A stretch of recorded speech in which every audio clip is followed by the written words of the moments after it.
അപ്പൊ കല്യാണത്തിന്റെ ഒരു 4 ദിവസം മുമ്പ് പണ്ടങ്ങളൊക്കെ റെഡി ആയിരിക്കണം. നിങ്ങളെ ദൈവം കൊണ്ട് എത്തിച്ചതാ ഇവിടെ. നമ്മളെ ഏൽപ്പിക്കുന്ന പണി നമ്മൾ വൃത്തിയായി ചെയ്തു തരും. സംഗതി ബിസ്ക്കറ്റാ, ഒന്ന് ഒതുക്കി കൈകാര്യം ചെയ്യണം. അതൊക്കെ നമുക്കറിയാം. അപ്പളേ നമുക്ക് പോയിട്ട് ഓരോ സ്മോൾ അടിച്ച് വരിക. അതിനിവിടെ ആളില്ലാതെ. അതിനെന്തിനാണ് ഇപ്പൊ ഇവിടെ ആള്? അട ഉറന്നു കിടക്കുന്നുണ്ടെങ്കിൽ ഭീമാ ജ്വല്ലറിയല്ലേ, ചാക്കണക്കിൽ പൊന്നും കെട്ടി വെച്ചിട്ട് ഇങ്ങോട്ട് വരികേ.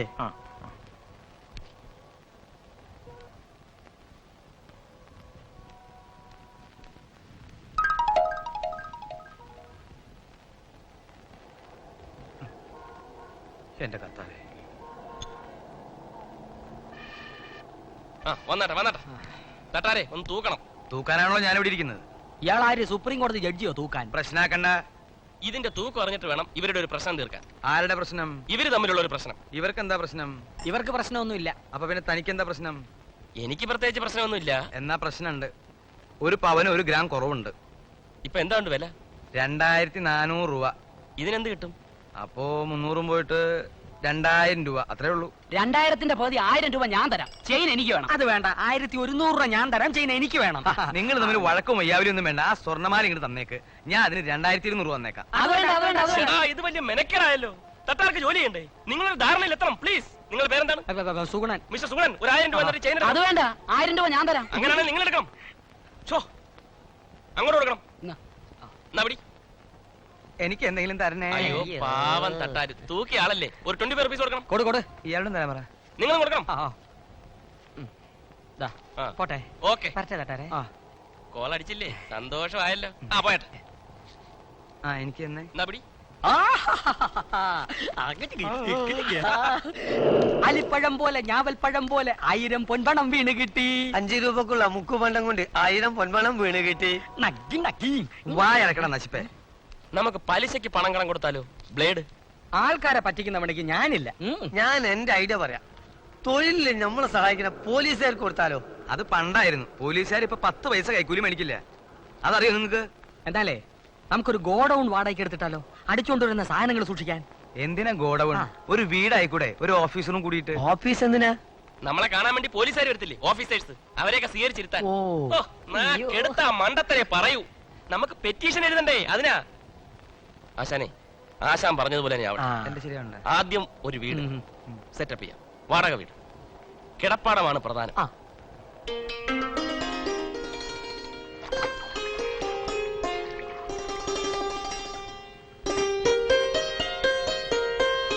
അല്ല, ഇന്ന് ഓഫീസിലൊന്നും പോയില്ലേ? ഇല്ല, 2 ദിവസത്തെ ലീവ് എടുത്തിരിക്കുക. ഇവിടുത്തെ കാര്യങ്ങളൊക്കെ ഒന്ന് ശരിയാവുന്നത് വരെ. വീടിന്റെ പകുതി വാടകയ്ക്ക് കൊടുക്കാമെന്ന് തീരുമാനിച്ചത് തന്നെ നിങ്ങളെല്ലാം സർക്കാർ ഉദ്യോഗസ്ഥന്മാരാണെന്ന് പറഞ്ഞതുകൊണ്ടാ. അതേതായാലും നന്നായി. വല്ല കള്ളനോ തെണ്ടിക്കോ കൊടുത്തിരുന്നെങ്കിൽ സമയത്തിന് വാടകയും കിട്ടത്തില്ല, വീട്ടിൽ നിന്ന് ഇറങ്ങി തരത്തുമില്ല. ഇതൊക്കെ കാണാനും കേൾക്കാനും മേളിലൊരാളുണ്ടേ. നല്ല വൃത്തിയും വെടിപ്പുമുള്ള കൂട്ടത്തിലാ മിടുക്കൻ. ഒരു ഗസ്റ്റ് ഉണ്ട്, വേഗം ഒരു ചായ എടുക്കണോ? പോനാണ്. അവന്റെ അമ്മായിമ്മയുടെ കെട്ടിയോനല്ലേ ഞാൻ. ആരാണ് ഇവിടെ എത്ര വലിയ ഗസ്റ്റ്? അവരോട് പോവാൻ പറ. ഇതാണോ ഇവിടുത്തെ കുക്ക്? റോക്കി. റൊട്ടിയോ? റൊട്ടിയല്ല, റോക്കി എന്റെ ഓഫീസറാണ്. എക്സർസൈസ് ചെയ്യുക. ഇത് വീട്ടുടമസ്ഥൻ കേശവള്ള ചേട്ടൻ. സോറി. ചേട്ടനൊരു കൂൾ ഡ്രിങ്ക്സ് വെച്ചോടാ. ഏയ് ഒന്നും വേണ്ട, എല്ലാവരെയും ഒന്ന് കാണാമെന്ന് വിചാരിച്ചിറങ്ങിയതാ. എന്റെ വാടകക്കാരെ എന്റെ കുടുംബാംഗങ്ങളെ പോലെ തന്നെയാ ഞാൻ കാണുന്നത്. ശരി, വരട്ടെ. Sorry sir. നല്ല വാച്ച് അടിച്ചു മാറ്റട്ടാ. ഇപ്പൊ വേണ്ട.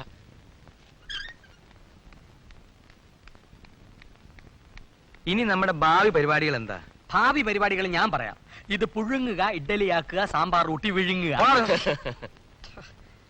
ഈ അഡ്രസ്സിൽ 5 രൂപ കൊടുത്ത് ബാങ്കിൽ ഒരു അക്കൗണ്ട് തുടങ്ങുക. പിന്നീട് ഐഡിയ ഒക്കെ മണി പോലെ വന്നോളും. പിന്നെ ഒരു വർത്താനുണ്ട്. എന്താന്ന് വെച്ചാ പറ. ഒരു 500 പേർക്കുള്ള സദ്യ ഒരുക്കണം. നിന്റെ ഉമ്മാന്റെ നിക്കായിന? തമാശ അല്ല, ഇത് സീരിയസാ. ഒരു കല്യാണത്തിന്റെ പ്രശ്ന.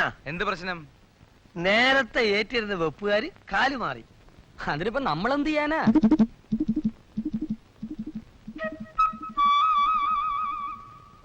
നമുക്ക് പലതും ചെയ്യാനുണ്ട്.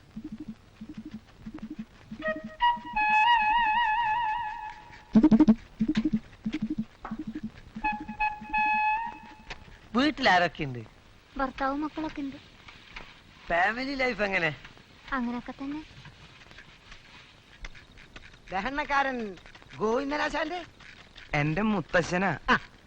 ഞങ്ങള് പാരമ്പര്യമായിട്ട് ദഹനക്കാരാണേ.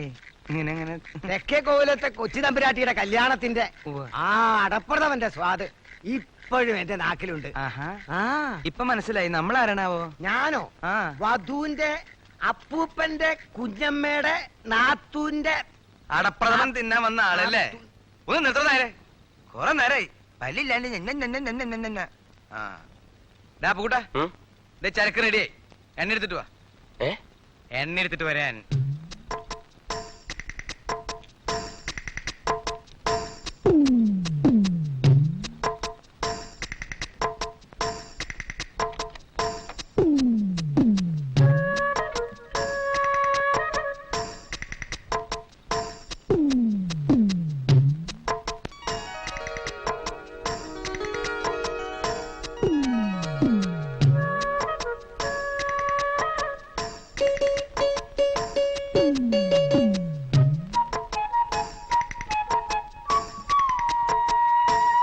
ദേ പിന്നെ ഈ മലക്കരയൊക്കെ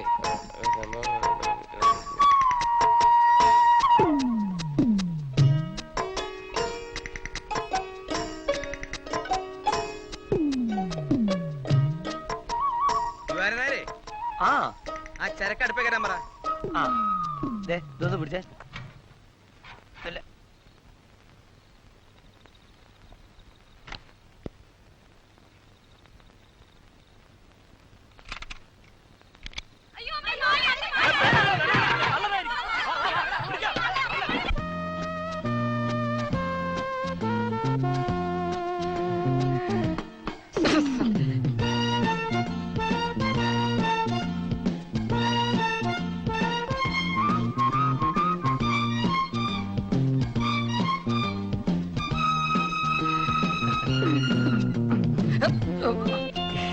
സോറി, എന്ത് സോറി? ഇങ്ങനെ എന്നെ വലിച്ചെടുത്തേ. ആ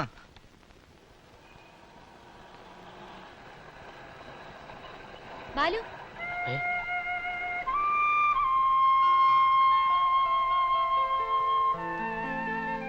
ലോഡ്ജിൽ അന്വേഷിച്ചപ്പോ മാറിപ്പോയെന്ന് പറഞ്ഞല്ലോ.